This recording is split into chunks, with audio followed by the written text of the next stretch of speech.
Uh, for those of you who do not know me, my name is Rabbi Asher Knight. I had to look down at my screen just to double check that I knew my own name. But for those who don't know me, my name is Rabbi Asher Knight, or Asher, or Dad, or Hey You, depending on who's calling me. And it is a wonderful opportunity for us to be together this evening. We're joined here tonight, nearly a quarter century after comparative religion. This course and this series was founded as part of Temple Bethel. And it was founded by our community leaders and supported by members of our congregation and an interfaith community of volunteers. It's been attended over the years by Charlotte's not only Jewish community, but really our multi-faith community here in Charlotte.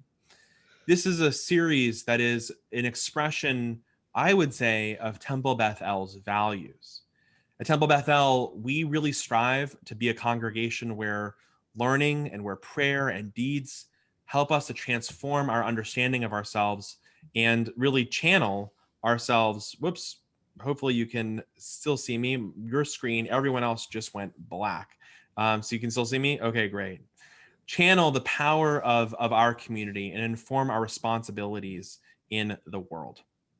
So even in the midst of a pandemic, even in the midst of incredible political division in our country, even in the midst of sort of all of the craziness of this last 12 months, we feel so strongly that as a statement of hope and purpose at this time, that we are really called on to partner across lines of difference and to achieve world repair.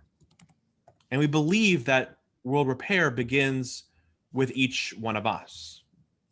Because the last 12 months has taught us that we live in a world where loved ones really suffer, where kids struggle, where pandemics come, where hate spreads, where political differences divide, where not everyone can move to higher ground when life's storms come.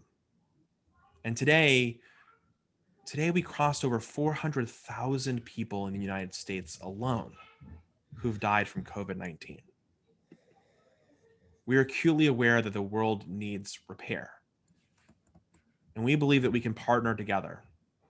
And in doing so, consider the ways in which we can each develop the agency and resilience to make our world more bright, more equal, more equitable. Each of our religious traditions must reckon with the reality of the moment that we're in. And this series is an opportunity to learn about how multi-faith communities, multi-faith traditions understand and move towards individual and communal healing. We are grateful for the leadership of our Comparative Religion Committee led by Matthew Kelly. We are extremely grateful for the partnership of McMinn, the Mecklenburg Interfaith Network, and Reverend Ladane McLeese Pulaski, who is the leader and the executive director of McMinn. I could not be more thankful for her partnership. A quick word about tonight. We're going to have an opportunity to hear from our speaker, and then the speaker and I will engage in a conversation, and we'll also be able to, she just asked me to interrupt her, which is really hard to do. I never get permission to do that, but I've been given permission to interrupt, so I'm going to take it. But we're going to have opportunity to have a conversation. You will see that if you look at your chat box, you should see that there's a at the very top of your chat box there is an ask a question sort of chat. There's an ask a question individual that you can chat, and it says ask a question, ask me your question, right? And if you want to ask a question, please put your questions to that person. That's Matt Kelly, our chair of our committee. And he's going to gather these questions and we're going to put them together in a format that I will be able to use to have the conversation with Dr. Stone. We begin this series with Dr. Stone, Dr. Betsy Stone, as we open this discussion into healing of our mind and body and soul with a focus on really what happened this last year, the tragedy and the trauma of this moment in time. Dr. Betsy Stone is a retired clinical psychologist who currently teaches as an adjunct lecturer at Hebrew Union College, Jewish Institute of Religion, the seminary that I and the clergy at Temple Bethel were all ordained from. Her classes include human development for educators and the spiritual life cycle, adolescent development and families in crisis.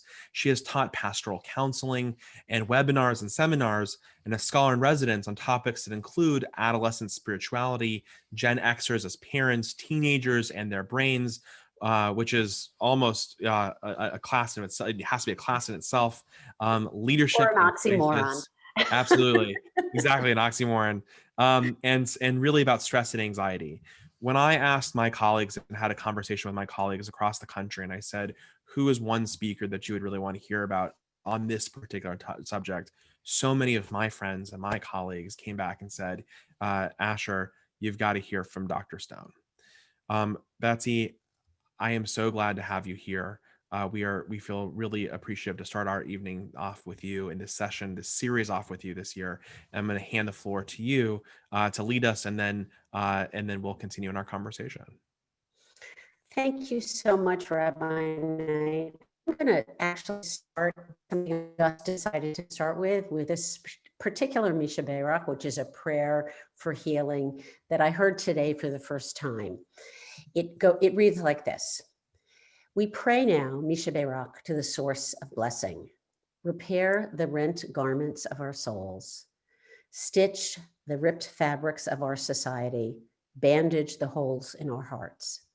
Cure our sickness, treat our ailments, lighten the burden of our treatments, give us strength, offer us relief, release us from suffering, heal my dad, guard my mom, soothe my sister, love my brother, support my loved one, revive my friend, nurture all who live in the in-between, notice all who are unseen, renew our courage, restore our breaches, rescue our wholeness, root us all in the ever-sturdy tree of life. May the one who blesses all our souls bring us healing and bless us with love, understanding, wholeness, and peace. So my job today is to talk about trauma. And I think before we talk about trauma, we have to actually have a definition of trauma. So I'm going to start by putting a definition of trauma in the chat box, which I will then refer to, and I want to break it into all its component parts. I think it is really important for us to understand what we've been through for the last 10 months. This is not my definition. It's a definition I stole from somebody else. And I have mixed feelings about it, and I will tell you about them as we go through it. So here's the definition. Trauma is the response to a deeply disturbing or distressing event that overwhelms an individual's ability to cope, causes feelings of helplessness, diminishes their sense of self, and their ability to feel the full range of emotion and experiences. So I want to break that down. It has 5 component parts, and I think each part is really important for us to think about. First of all, trauma is the response to something real. Trauma does not happen because I'm in a bad mood or I had a bad dream. It is a response to a real event, or in this case, series of events. I think COVID on its own is a series of traumas. It's a series of losses, from the initial lockdown to the increasing sense of the narrowness of our lives. And of course, the losses that we've all suffered, whether they are the loss of a job or the loss of a loved one or the loss of health. But there has been, from the beginning of COVID, which really depends on where you live. I live near New York State, and so our lockdown was earlier probably than many other people. The loss of freedom and at the concomitant, along with the loss of freedom, we also had this enormous increase in decisions that we had to make that were personal decisions. Do I go to the grocery store? Do I see friends? Under what circumstances do I see other people?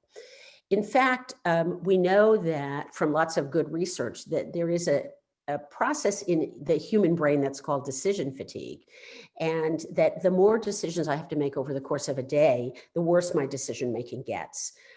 This is research that was actually done with surgeons, and what they found was if you're going to have surgery, you want to do it first thing in the morning, because by 3 or 4 in the afternoon, surgeons are not making decisions as quickly or as effectively.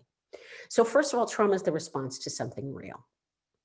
Second part of this definition is that trauma overwhelms our ability to cope. One of the interesting things about coping skills across the board is they don't have to work for us to employ them. We all have coping skills that we fall back on, whether they are effective or not. So we know that at the beginning of COVID, there was a 40% increase in alcohol sales. That does not mean, first of all, it doesn't mean that there was a 40% increase in drinking, because lots of people drink in restaurants and bars, but it does not mean that we got better at coping because we were drinking more. It means we were drinking more because that was what we had to fall back on. And in fact, we know that over the course of COVID, there has been a significant kind of upward trajectory of people's use of both alcohol and other medications, legal and illegal, to try to manage our own anxiety. One of the interesting things about coping skills is that when they don't work, we tend to do them more. So that if my coping skill is, for example, eating, and eating doesn't make me feel better, I just keep eating.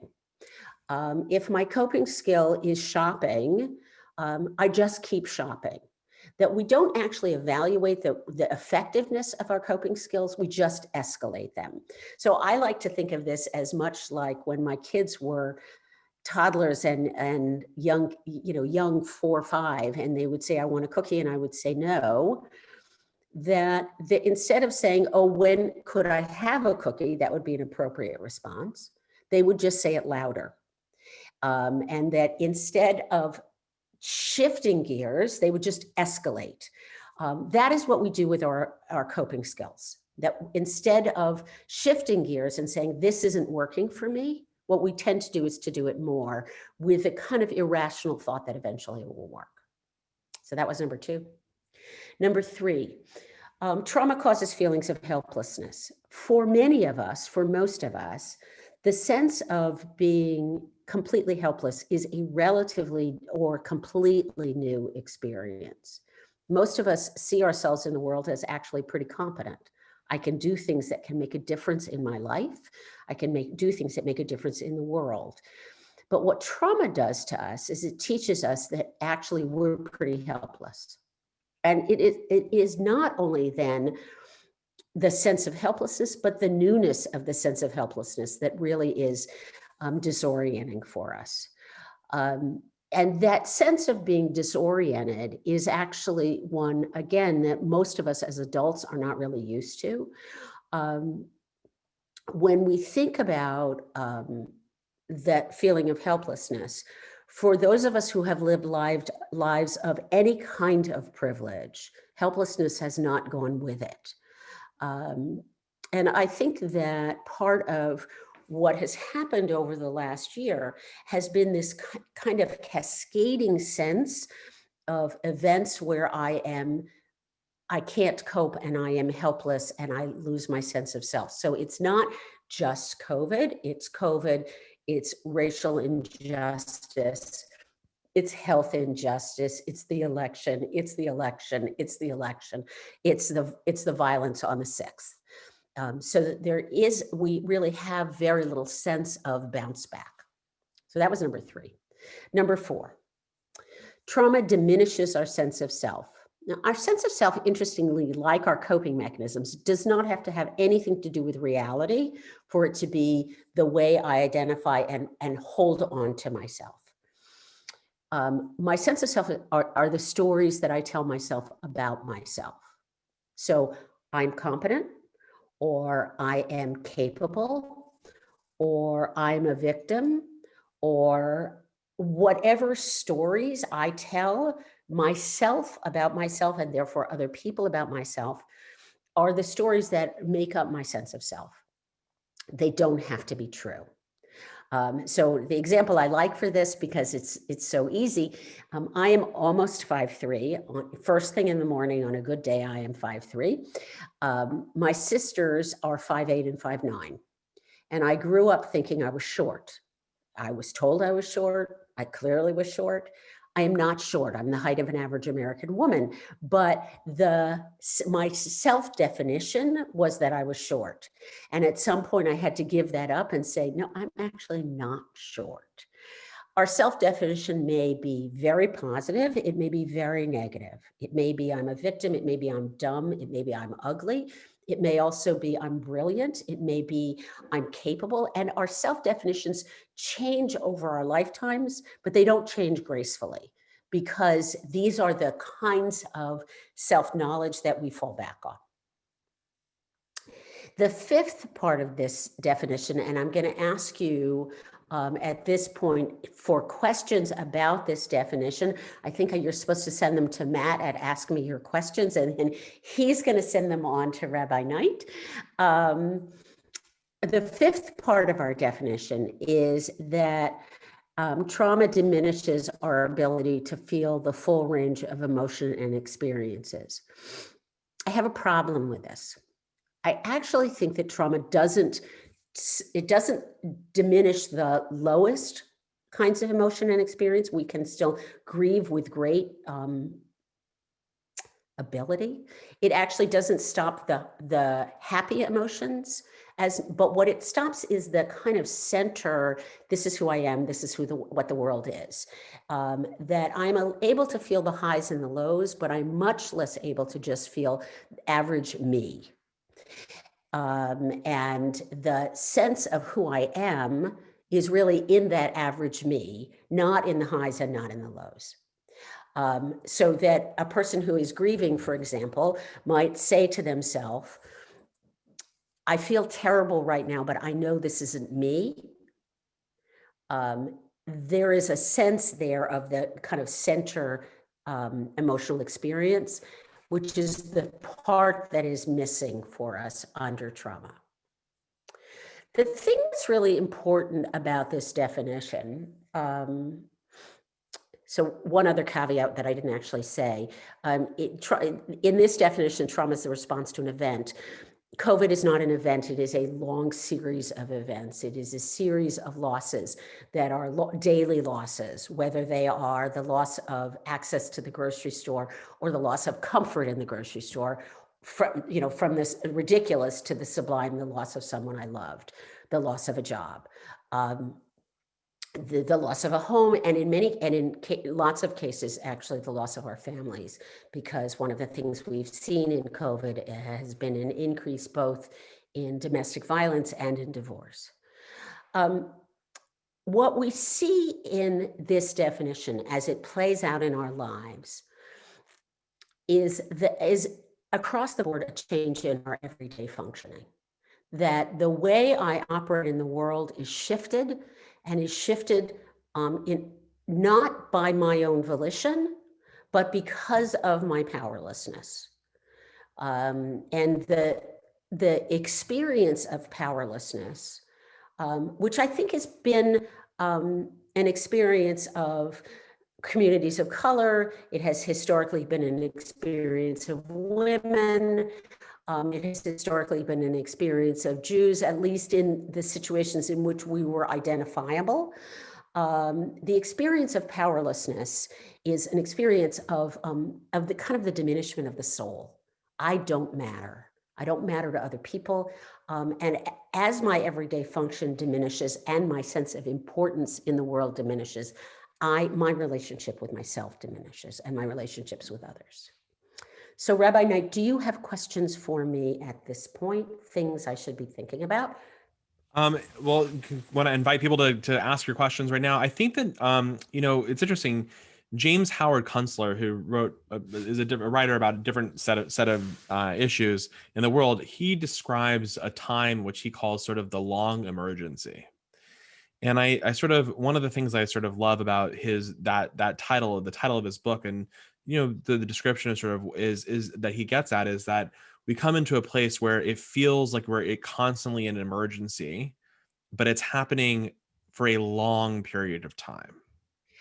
Right? That is absolutely what we're experiencing now. It is both the cascading emergency, the cascading crisis of COVID, which clearly is a cascading crisis, We passed 400,000 deaths today.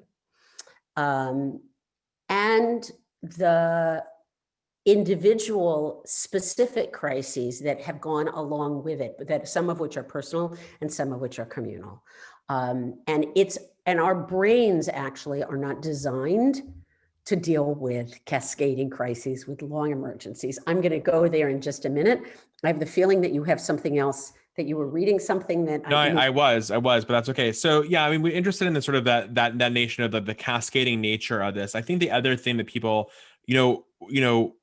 one notion is that, and it is a question that I think sort of emerges is also, where is fear in this, right? So as an example, the other day, I mean, this is like, such a COVID story. And the other day I was bringing my 5-year-old to preschool, and we get out and he has a mask, and he is always wears the mask at school. And for some reason, whatever it was, we just forgot to put it on from the car to the front door. And we get to the front door, and I realize he's very upset about not the fact that he's not wearing a mask. It's in his backpack, and he sort of pushes me out of line. He's teary and he's afraid, and he looks at me in my face and says, "Dad, do you think I have COVID now?" And this is a question of, like, that I'm realize I'm answering for my 5-year-old. That is also a question that as an adult, so many of us have had, about like going into public settings or like trying to support restaurants, but then fearing, like, what role does fear have also in the nature of sort of of what's going on, let alone like that's an indication of like what's been happening. But there's also an element where there's deep, profound fear from children who are young kids to people who are of every stage in life. And so I'm Right. sort of interested in your perspective around that. So I actually think, I mean, I'm going to do a bit about fear in a minute, so I'm holding that part of the question. But what I Okay. want to respond to is this. The thing that has been completely undermined, whether it's over the last year or the last 4 years, has been interpersonal trust. Trust in the meaning of words, trust in other people, trust in relationships. That in fact, when someone says to you, for example, "I've been safe," we don't actually believe them anymore because we don't know what that means. And at some very basic level, trust is the glue that every society needs. I have to know that you're going to stop at the red light for me to be able to drive my car, right? The people in the grocery store have to know that I haven't thrown things in my purse to steal. That there is a core level of trust, not the trust that you feel in your intimate relationships, but a trust that people are following the rules, whatever the rules are, that keep us feeling connected to each other. So your son trusts you with answers. And in trusting you with answers, that's bridge building between you and him. As we trust less, the basic warp and weave of society gets undermined. One of the things that's important to think about when I use the word trust is that trust is not binary. It's not that I trust you or I don't trust you. It's in fact, I trust you with certain things and not with other things. So those of you who are on this webinar right now are trusting me to speak appropriately and to share information with you, but you're not handing me your checkbooks. That's a different kind of trust. But all sorts of trusts have been undermined in this time, and that actually, I think, attacks the very fabric of society. Who do I rely on? Go ahead, Rab.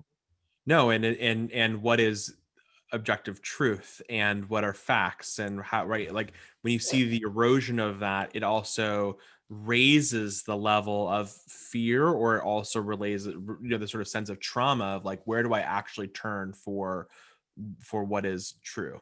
Right. I want to get. We had a couple questions that sort of talked about sort of the when you can you talk about sort of the loss of control, or that we sort of sense that we are out of control. You sort of talked about that in terms of trauma. Can you highlight talk about that a little more? I think some people feel like they're very much in control. But so I'm interested in sort of here just sort of you exploring that topic a little more. Okay. Great, great. Well, so in trauma, the way I take control is that I narrow my life. And that's it's the effective way to take control is to have fewer impacts, to see fewer people, to do fewer things, but at the same time, there are those amongst us, I hope all of us, who have found things in COVID that we want to keep, that have actually brought us great joy, whether, from the sublime to the ridiculous, whether it's making sourdough bread, that's particularly mine, or simply figuring out who matters in my life and who doesn't. As we narrow our lives, we actually have a greater sense of control. And in fact, I think for many of us, as we expand our lives, as the lockdown eases, we're going to have a lot. I think we're actually going to have as much difficulty leaving this over time as we had entering. Entering was easy, it was fast. But I think we're going to have psychologically, we're going to have, oh, sorry. Why didn't I hit lock? I think we're going to have lots of difficulty returning to life in an interesting way. That leaving our lives was hard, but abrupt, and returning to our lives is going to be a bazillion little decisions, one after the next. I want to go to fear. So I'm going to, unless do you have a pressing question? No, go for fear, and then we'll ask the questions. Okay. And sort of weave it together. So I hope there's not a neurologist in the room, and my luck is that there probably is one, but I'm going to give you a very, very oversimplified geography lesson on parts of your brain. So our brains are designed that the most primitive parts of our brain are in the back and the most sophisticated parts of our brain are in the front. That's really oversimplified, but we're going to go with that. What's in the back of our brain tends not to have words or language. The front of our brains is all about language and the way we think things through. And our brains are really well designed, but they're designed in many ways for a brain of a person of 1,000 years ago or 2,000 years ago. Our brains have not developed a whole lot in the last many thousands of years, except for those of you who play video games, who actually have a part of your brain that is better developed than mine. So in the back of our brains, there's a very small area that's called the amygdala. You don't have to know that. And its job, amongst other things, is to detect threats. It is designed to keep us alive. And so what it does is it actually it is aware of the dangers out there in the world. It detects the threats and it helps us escape. And so what's supposed to happen in a perfect world is that your amygdala sees a car coming at you or a lion coming at you, either one, and says, move, move, move, move, move. It doesn't use words, it just gets you going. And its response is basically fight, flight, or freeze. You've heard that expression before. What it's supposed to do is to get activated, to get you into a safe place, and then to begin to calm down with the help of the thinking part, the cognitive part of your brain, the word part of your brain, your frontal lobes. So what's supposed to happen when there is a danger, I see a car coming, I get out of the way, and then I'm supposed to talk myself off the cliff by saying things like, I hate people who drive pickup trucks, or you overreacted there, or I don't like people who drive cabs, or people in convertibles, or whatever. Because that's what I'm supposed to have happen is an alert followed by a reset. what happens in an ongoing crisis is that the reset doesn't happen, that I move from alert to alert to alert. So what happened to your son, Rabbi Knight, is that he went into complete alert, and he asked you to help him come out of alert by saying to him, no, sweetie, you don't have COVID. We need to be careful. We need to wear our masks. That was his thinking brain working to calm down his amygdala. What happens in an ongoing crisis, whether it is being in a refugee camp or being in COVID or being African American in many parts of this country, is that our frontal lobes don't get to give us the respite from the amygdala overload. The expression I like for this is amygdala hijacking, that when your amygdala is working overtime, your frontal lobes don't get to work. They don't get to do what they have to do, which is to calm you down. So what we see when that happens is a kind of a negation of the work of the frontal lobes. So we get poorer at making decisions. We get poorer at voluntary behavior. Our ability to regulate our own emotions is diminished. All these things which we think competent adults are supposed to be able to do, we don't get to do because our amygdala has hijacked. So what we see instead is hyperarousal, hypervigilance, and lots of emotional triggers, and in fact, lots of regression. That's what our amygdala is making happen. And why is it doing that? It's doing that because it's trying to keep us alive. That is its job, and it's doing its job. But what it means is that there are things that we then do more poorly because our amygdalas are doing their job. So for example, if you put yourself back 1,500 years ago, that's just a random number, and you felt like you were in danger, sleep was a bad idea because sleep increases your risk. And so instead of going from one REM cycle to another REM cycle to another REM cycle, which is what we're supposed to do, and they're supposed to elongate over the night, we go through a REM cycle and we wake up. This is why many of us wake up every hour and a half during the night, because in fact, that's your amygdala keeping you alive. It's saying you're at risk. There's danger here. Don't sleep too deeply. Don't sleep. And what that means is that we don't actually get a lot of the restorative nature of sleep. We get the sleep that's less restorative. So we are waking up more. We are remembering our dreams more. We're not dreaming more. We're just remembering our dreams more because our sleep is so disrupted, and our sleep is not restorative. The other thing that happens in our sleep is that instead of sleeping and relaxing, many of us are sleeping like this.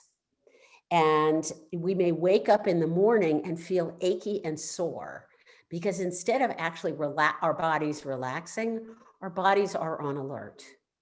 So that we don't wake up, again, rested the way we should. We actually know that there's been a significant increase in people breaking teeth, which I think is completely about the level of anxiety and tension we're all feeling. And I'm going to ask you right now, how many of you have your top and bottom teeth touching each other? At rest, your top and bottom teeth are not supposed to touch. But for many of us, for the last 10 months, our top and bottom teeth have been in contact at all times. This is why we're breaking teeth. It's why our jaws are sore. It's because, in fact, we're on the edge of flight, fight, or freeze all the time. Another thing that is, I think, a result of the kind of danger we're in that has to do with having brains that haven't developed a lot, is that historically the greatest danger to our lives was famine. It wasn't getting hit by a car, and it wasn't all the other things we die from. It was famine. And because most of human history, human beings have worked against, have struggled against famine. I actually think this may be why we gain weight in an ongoing crisis. I think part of it is boredom, but I think part of it is also that this part in the back of my brain is saying to me, "You're frightened, you should eat." Because historically, if I was frightened, I was going to starve. Now, it is natural for human beings to gain weight in the winter, but I think that the urge to eat may actually be an urge to keep myself alive. That is not a cognitive urge, but a kind of a precognitive urge that has to do with this part of my brain that doesn't respond all that well to words. If I'm right about that, let's say I'm right about that, then hoarding makes sense. Because in fact, I need to load my storehouses with wheat and grain and toilet paper. And so that instead of saying to myself, what is wrong with me? I already have enough. We say to ourselves, I just need a little more. I just need a little more. And I think that little more may have to do with a survival issue more than with an issue of, I just want to make sure I have all the toilet paper in the world. I don't think our brains are are sophisticated enough to necessarily manage that urge. So what we see is diminished sleep, diminished pleasure. We do see some change in libido that has to do with trauma. And if you think about it, obviously, sex is also a situation in which you're in greater danger from outside forces. The lion is much more likely to get you if you're having sex than if you're not having sex. We overeat, we regress, and all of us regress. We tend to think about regression as something that little kids do, but we have all regressed. But that is your brain doing its job, keeping you alive. Okay, so now I want to take a break and ask for questions. Do you have things coming in? We do have things coming in, and we have lots of things coming in. So let's take some questions about this. So we want to talk about, there's a couple things. There's a lot of questions about kids and the impact that this is going to have on children, and I can get to that. We have questions about resilience and exhaustion as well, and sort of how we sort of deal with some of the dynamics of the right now. So okay. I'm going to go with kids first. Is that okay?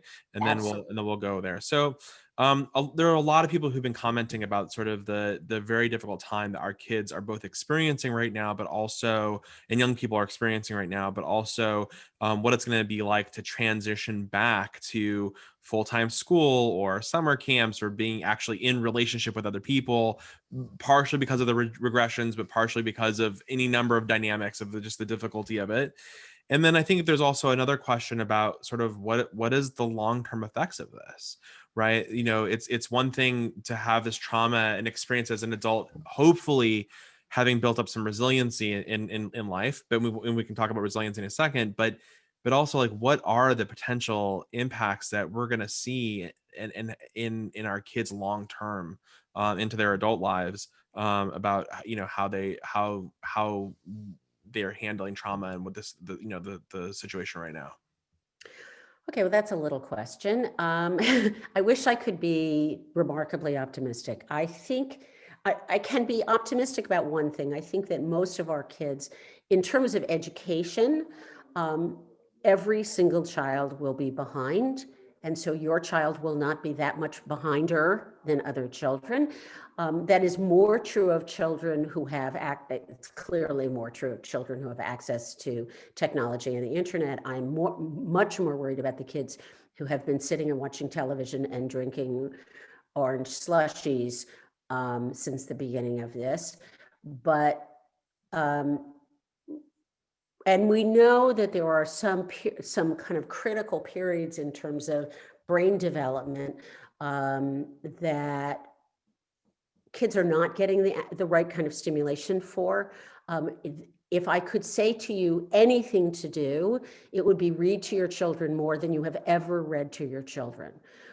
Reading is both really, really good for our brains. And I would read to children who could read. It's not that you learn how to read and then I no longer read to you. Reading is really good for children's brains and their brain development. It is also really good for emotional development because in the act of reading, we actually are processing feeling. And so read. It is the most powerful thing we do with children. And giving your kid a book on a tablet is not the same, does not constitute reading in the definition that I'm using. Reading is skin to skin. It's talking about the book as you read it. It's sounding out words. It's making jokes. It's making voices.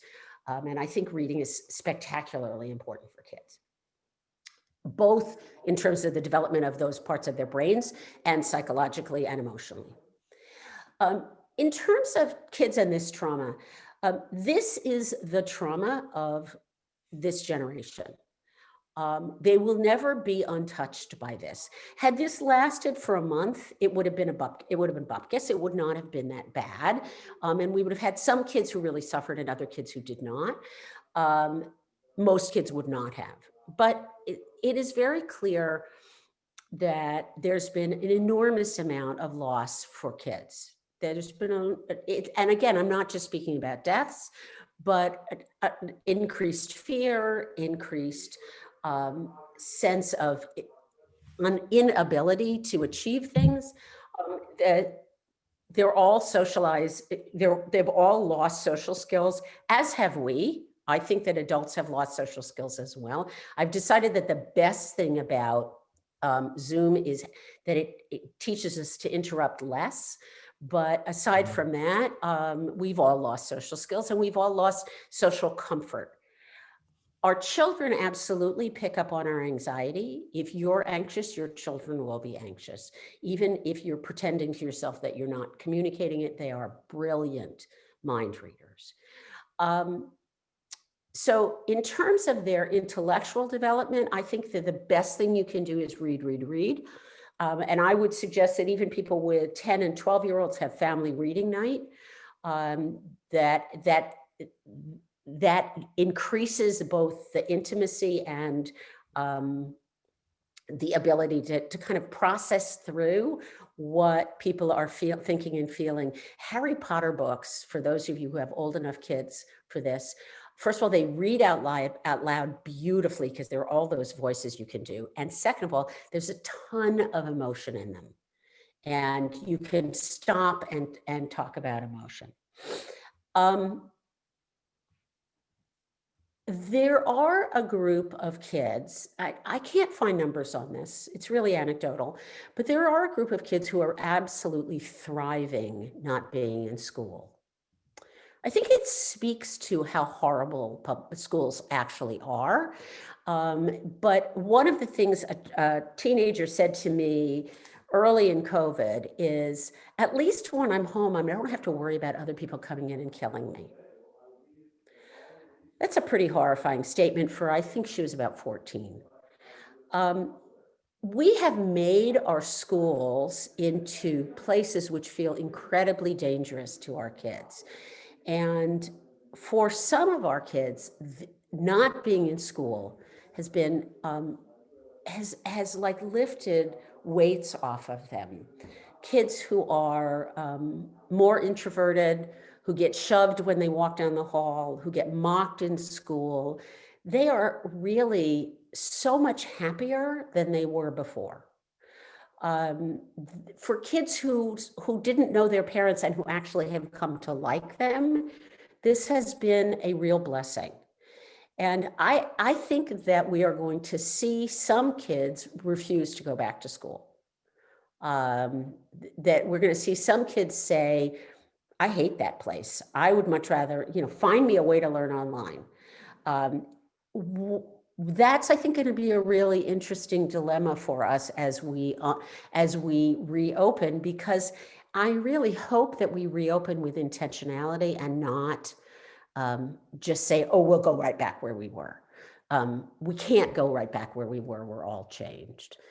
How many of those questions about kids did I answer? Well, that's pretty good. I mean, I think that one question that people have is sort of also the development of our own resiliency, even also resiliency in kids, is this sort of, why is it that there are some people who handle this trauma better than others? How are we developing that kind of resilience to be able to actually handle what's coming at us? So the research on this is actually really pretty simple. People who have had more trauma in the past are less capable of handling ongoing trauma unless they have really handled that trauma beautifully. I want to parse growth and resilience for you. I think of, and this is the way I make the distinction, you don't have to buy it. I think that resilience is like a rubber band, that I get stretched out and I bounce back to where I was. That's not growth. That's not change. I'm not a different person because I have bounced back to where I was. What happens when people have really difficult situations and grow is that they actually change. And I hope for all of us that there are some significant changes that have happened for us as a result of this. For example, I really hope that we have learned that our children are overprogrammed and underloved. That when and that's not to say you don't love your children, but that they don't have enough, they don't receive that as much as they receive you should be doing this and you should be doing this and you should be doing this. That it is actually so important for kids to have their families around. Dinners together are actually one of they are predictive of all sorts of abilities as adults. That kids need to spend time with their parents and they need to spend time with their siblings. And I think we had gotten to the point where we were very busy being very busy. So I hope for many of us that there is a significant change and that we begin to say, these are the things I'm going to hold on to. A friend of mine calls these COVID keepers.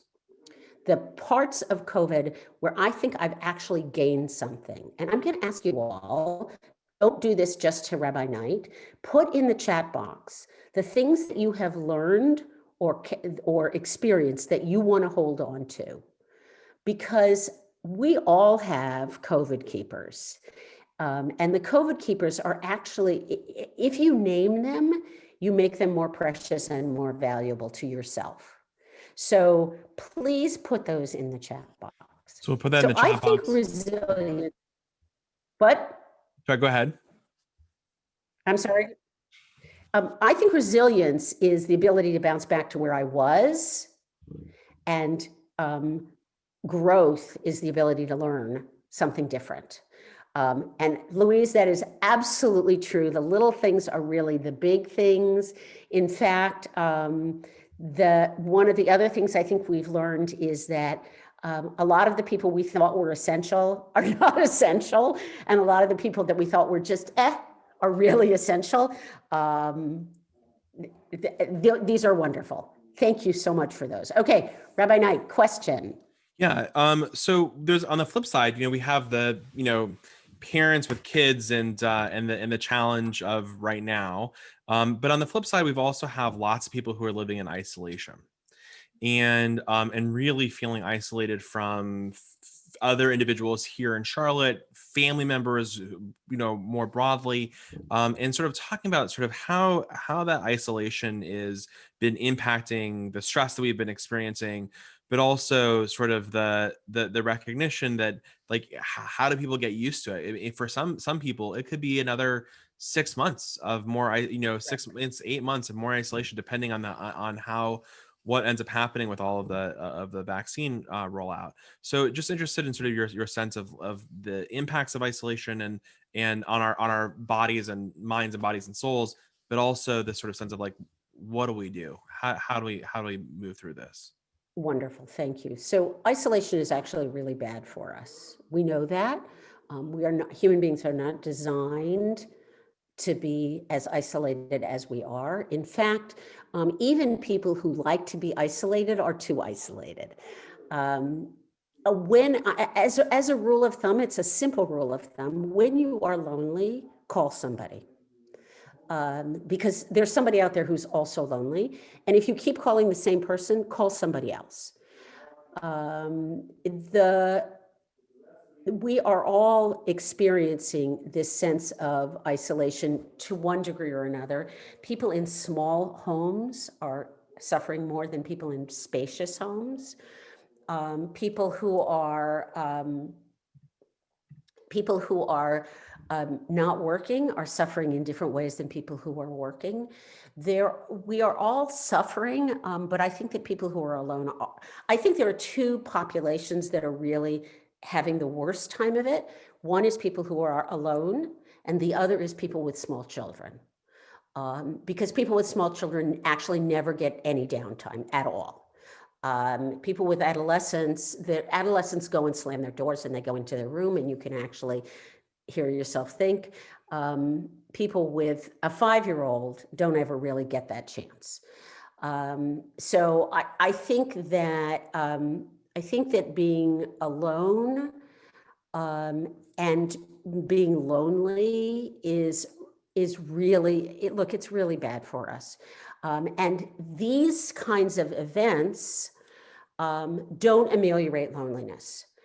I have taken to saying to people after I do a talk like this, what I really want to have happen now is I want to get off and I want you to stay on, because I think that being with other people, even if this is the only way you can do it, and it's less good than being with real people.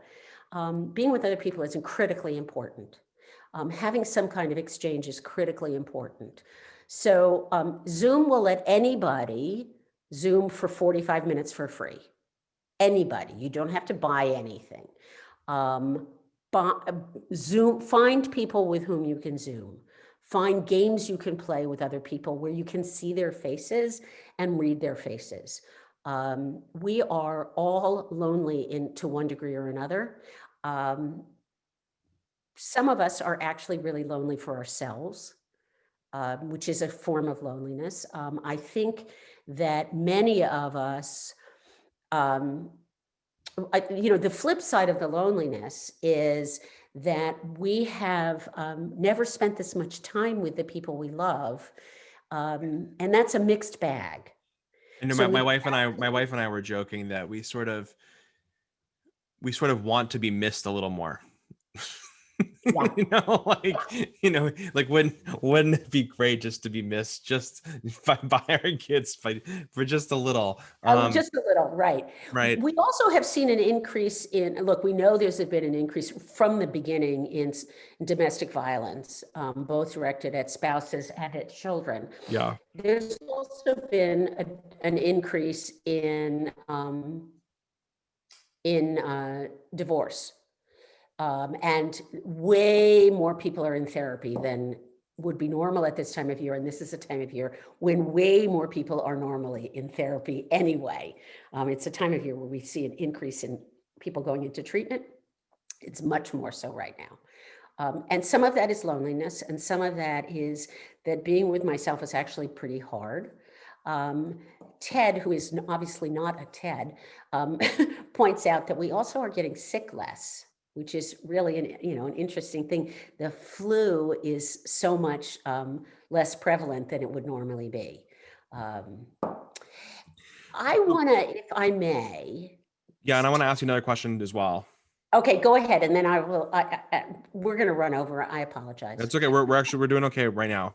So Okay. So there's the COVID. There's so many people that I've spoken to. They're exhausted from COVID, of making, as you just said, the sort of the respite that is desperately needed from making daily decisions about what we're doing and how we're doing it, when we're doing it, and what masks we have, and how cleaning we're doing, and there's all of that. But then there's everything else that we've experienced this year, right? There's the extremist political views.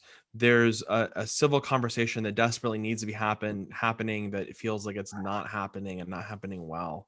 There is, just sort of this sort of sense of, trauma upon trauma. And so I'm wondering about that too, which is, you could get so caught up in COVID and then look, say, look for any bright spot and really feel like there's not much of a bright spot coming around the corner. How do we handle the sort of layers of trauma that people are also experiencing? So let's understand that the layers of trauma exacerbate the inability to recover.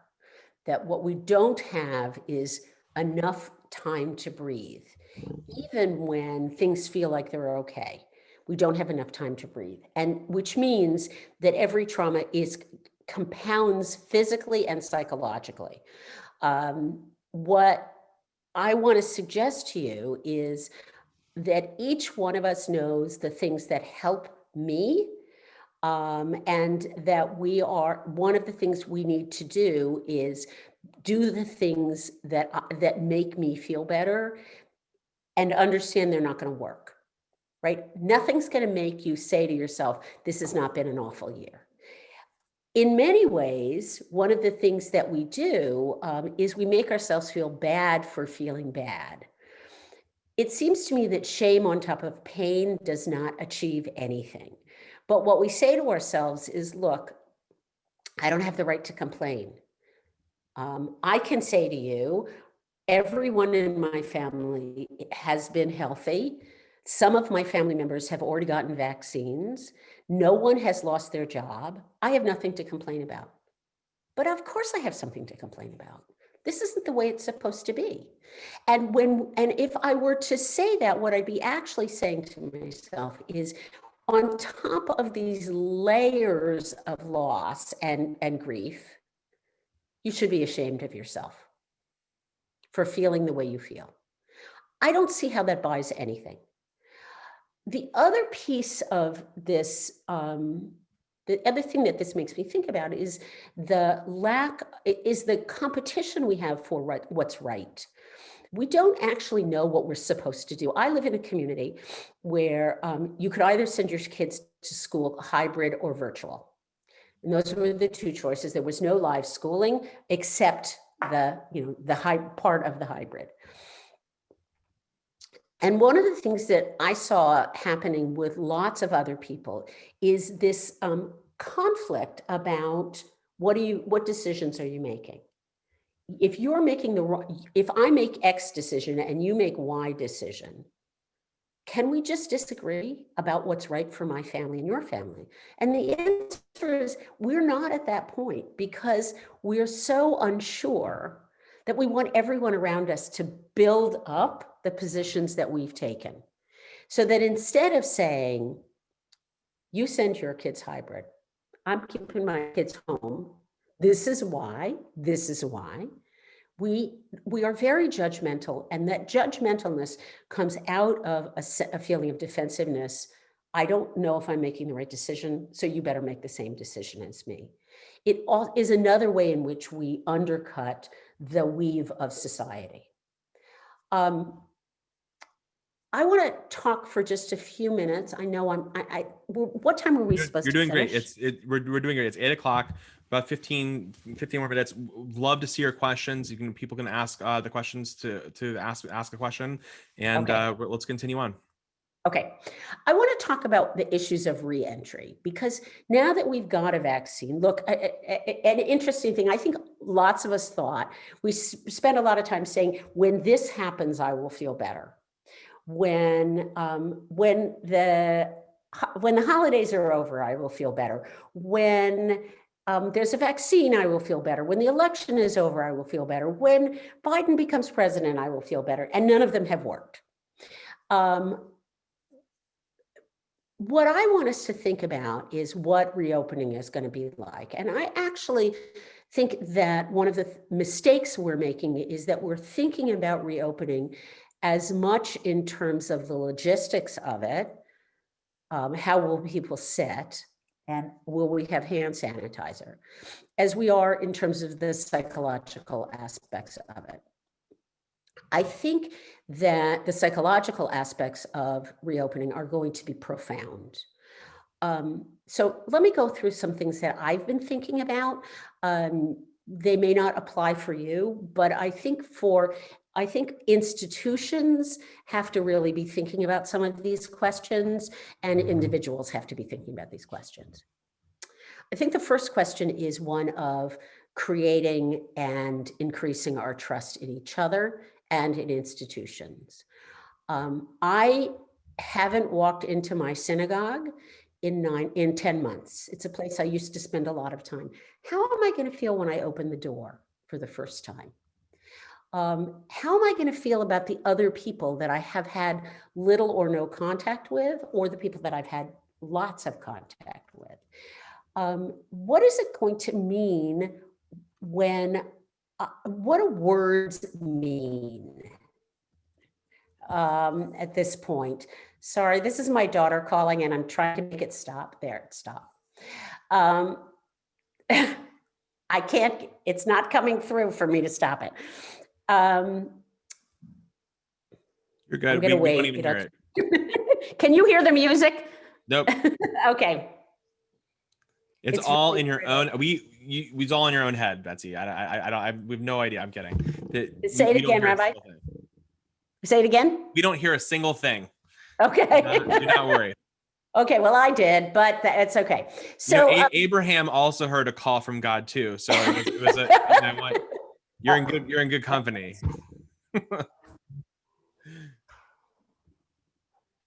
made her stop. So we also have to develop trust in language and in the institutions of government, which we have lost trust in, many of us. And I think a transition of power is going to make a difference. I don't think it's going to make a difference it's clearly not going to make a difference for everybody. And I think that we're going to have to work our way back into relationships. Remember, I said to you earlier that I don't think trust is binary. I think trust is much more on a continuum. That is equally true with institutions, and it is true with people that we work with. So what will it be like to go back to the office? What will it be like to, when they take the plastic shields down at the grocery store? Those are all questions that will push us around issues of trust. I think we're going to need to, as we re-enter, we're going to really need to think about ways to set new rules and new boundaries. Now, part of it has to do with the things that I've learned that I like, the things about this experience that I want to hold on to. I'm going to have to protect them. And I think that may actually be challenging for many of us, figuring out how to protect the things I want to hold. I actually think that we're going to see a lot of complicated things with our adolescents. For those of you who have adolescents, I apologize for what I'm about to say, but I think that teenagers are going to go to summer camp and they're going to be so starved for skin that summer camps are going to be dealing with tons of sexual acting out. Frankly, I think a lot of our adolescents and pre-adolescents are looking at a lot of pornography. And we know that the average age of first exposure to pornography is 11, and which is a really pretty horrifying number, and it's got to have gotten earlier during this. And I think that we're going to see kids particularly at sleepaway camps. There's going to be a lot of both caution about other people and sexual acting out, but that's part of adolescence, that kind of dichotomy. I think we're going to have to think a lot about social norms and establish them with real intention. Typically in my home synagogue, everybody kisses everybody else. I don't see that social norm coming back anytime quickly. I think there are going to be shifts in what is normal behavior that are going to make us feel uncomfortable. There clearly are people, look, Dr. Fauci says, I don't shake hands. And there are going to be lots of people who don't shake hands for the rest of their lives. And so how do we navigate those kinds of social norms? Do you sit next to somebody? Do you go to the movies? There's all sorts of social norms we're going to have to navigate and re-navigate. And I think one of the things that's really important about this is that we're actually going to have to navigate them and re-navigate them over time. That which is acceptable to me in May is going to be really different from that which is acceptable to me in August. And so that it's not just that the norms have changed, but it's that the norms are going to keep changing as we return, but we're not returning because we're not the same and the world's not the same as we go into a new stage, a new life. We're going to have to spend a lot of time processing our losses and our gains. What does it mean to have buried a parent or a spouse or a child or a friend and not gone to the funeral or gone to the funeral over Zoom? What does it mean to have not been at a graveside? Early in COVID, I facilitate a rabbis group that's a local rabbis group. And very early in COVID, the rabbis were talking about the experience of not being with people physically for a vidui, which is a death side prayer. And the sense of impotence that they felt because they couldn't help people say goodbye. We're going to have to figure out how to say goodbye to people and what that looks like for each of us individually and what it looks like communally. We're going to also have to figure out what we've gained. We're also going to have to figure out how we feel about the friends that we haven't maintained relationships with during this time. The people that I don't pick up the phone and call. What does that say about who they are in my life? Many of us use the word friend in more of a Facebook friend way than in a friend way. And when we return into our lives, how are we going to gradate those relationships? Who really matters? We're going to have lots of negotiating to do with lots of people. I think that we're going to have to set new rules. We're going to have to figure out how to be in spaces. We're going to have to talk to people about what they like and what they don't like. What are the rules of youth group that are different than the rules that youth group used to have? So, for example, in a youth group, I expect when I'm working with a youth group for them all to be hanging all over each other because that's what they do. How do we negotiate those rules, both with kids and with parents, and who gets to make decisions? Those, I think, are really important questions that we have to be anticipating because we're going to come to these places and not have thought about them. And finally, I think we have to find ways to tell and retell our stories. One of the things that we know about post-traumatic stress disorder is that when we don't let people tell their stories, and they need to, they're much more likely to be damaged by what happened to them. We need to find ways to have people have the opportunities to tell their stories. And my story of the last 10 months is going to be different today and in a year and in 5 years. Because as I digest this experience, whether I'm Rabbi Knight's 5-year-old son, or I'm in my 70s or 80s, as I digest this experience, it will change. The experience itself will change in my brain and my recollection. And so we have to be prepared to hear people's stories over and over again as they change.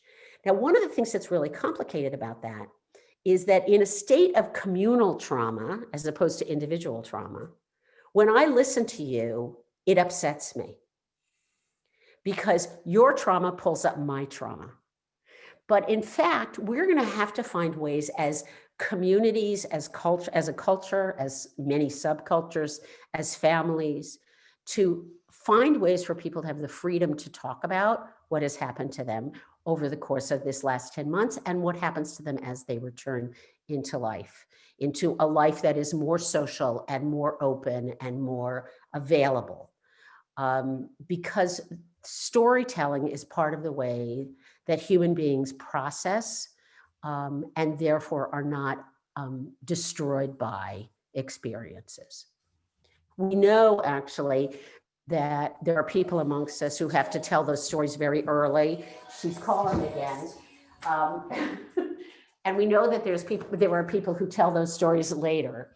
But in fact, each one of us needs the opportunity to tell our stories. So that's what I wanted to share with you. If you have more questions for me, Rabbi Knight, go ahead. Great. I think that it's really important to understand how complex reentry is going to be. Great. So a couple of things about a couple. I can't hear you. You're muted. Oh, sorry. Thank you. Oops. I can answer the question even if you're muted, but are you able to hear me now? I can't hear him. I can hear you. It's me. Can you hear him? Okay. Okay. So once again, it's technology beating me out. Let me get this back. Okay, now I can hear you. Okay, great. So one of the things that you've talked about, sort of the loss of trust. One of the things that has also been so clear over the last 20 years has been the loss of trust that people have with institutions. Mm-hmm. And I sort of wonder, how do, this is a comparative religion where we're going to be hearing from different people from different faith institutions. What is the role for faith institutions in this, in the work that you've just outlined, but also what do we do to rebuild trust within institutions? Oh, this is a great question, which is what people say when they're stumped. So I think that one of the roles of faith institutions is to bring people together across faith boundaries. And that actually teaches us much about the values of faith institutions. I think that I'm talking off the top of my head now, and I wonder if I'm going to agree with myself in 5 minutes. But I think that the focus on the individual and the competition between individuals actually decreases the weave of society and the belief in institutions. If my goal is that I should get X, and I don't really care who gets trampled on the way, then if my goal is to make sure that I hold onto my privilege without thinking about the impact of my holding it on other people, that diminishes all of us. It diminishes us as individuals, and it diminishes us as a community, diminishes our institutions. I think that writ large, this is going to sound so simple, but I think that the most curative thing that human beings have is love. And the more I know you, the more I am capable of loving you.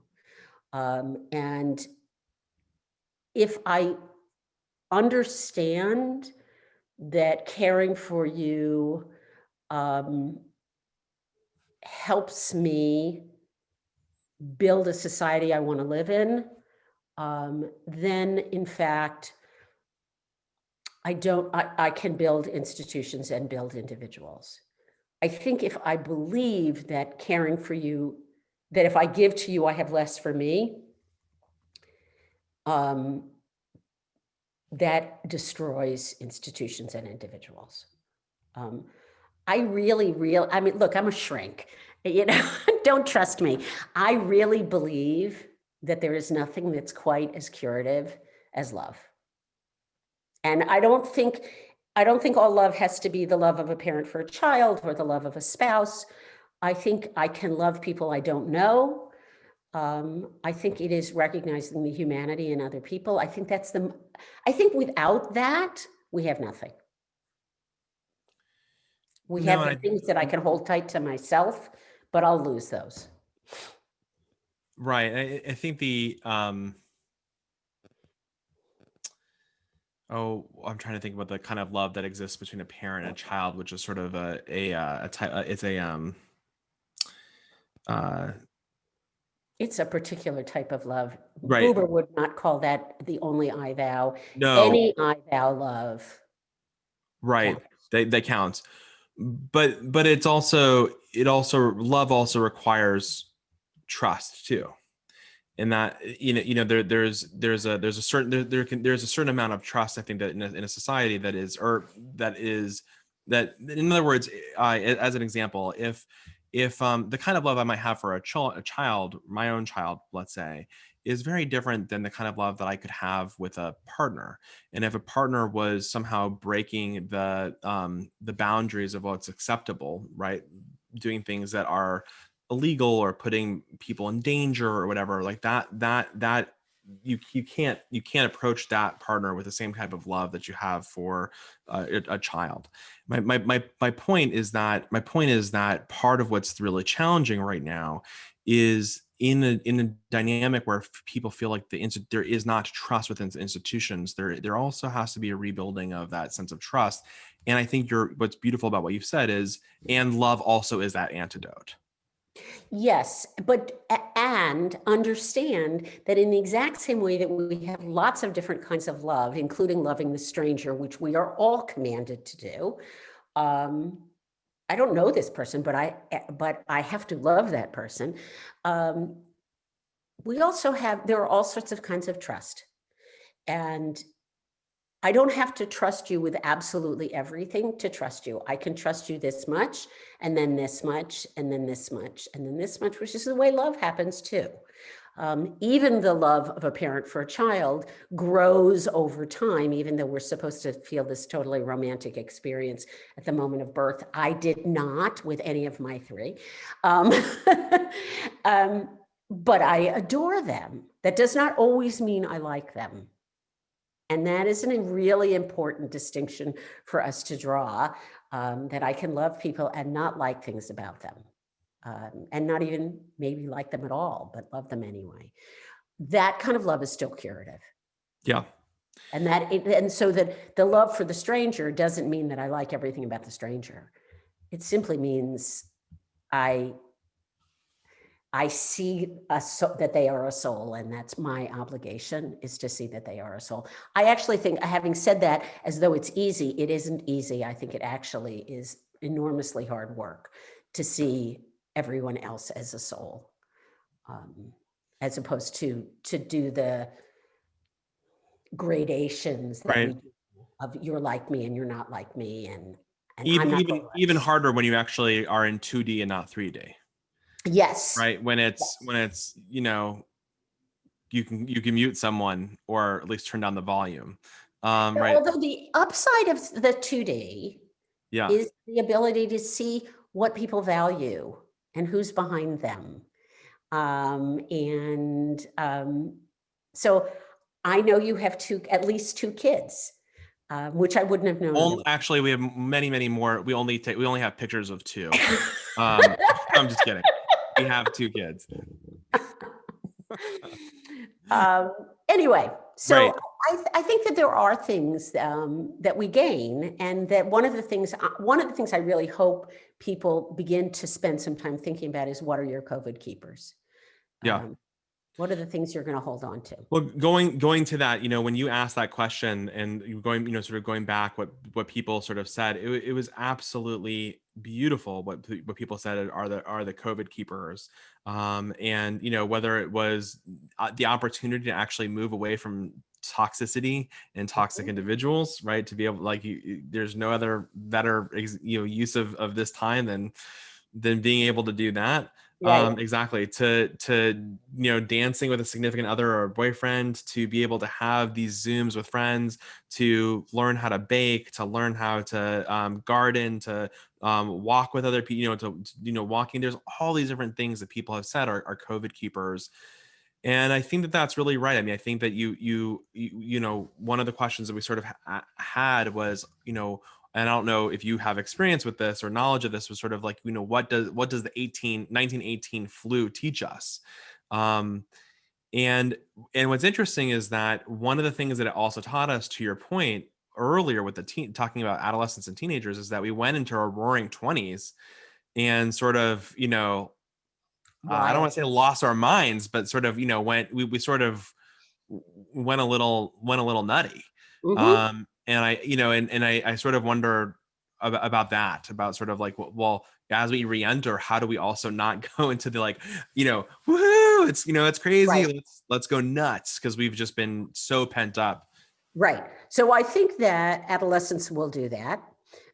Some, not all of them. I think that adults may not do that as much because I think we're too scared. And I think that a lot of people will say, I would rather stay on Zoom. I'm not going to go back to churches and synagogues. I'm not going to go to the movies. I'm fine at home. Um, I think that we will all re-enter at different paces, and it'll be a lot of starts and stops.